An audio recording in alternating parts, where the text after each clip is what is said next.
تو ابراہیم نے کہا کہ بیٹا، میں خواب میں دیکھتا ہوں کہ گویا تم کو ذبح کر رہا ہوں، تو تم سوچ لو کہ تمہارا کیا ارادہ ہے۔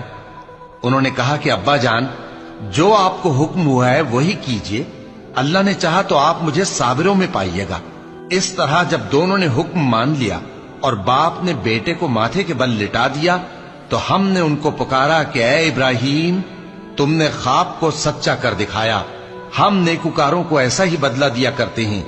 بلا شبہ یہ کھلی آزمائش تھی، اور ہم نے قربانی کے ایک بڑے جانور سے ان کا یعنی اسماعیل کا فدیہ دیا، اور پیچھے آنے والوں میں ہم نے ابراہیم کا ذکر خیر باقی رکھا کہ ابراہیم پر سلام ہو، نیکوکاروں کو ہم ایسا ہی بدلہ دیا کرتے ہیں۔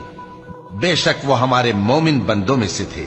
ہمارا پروردگار جو صاحب عزت ہے اس سے پاک ہے، اور پیغمبروں پر سلام اور سب طرح کی تعریف اللہ رب العالمین کے لیے ہے۔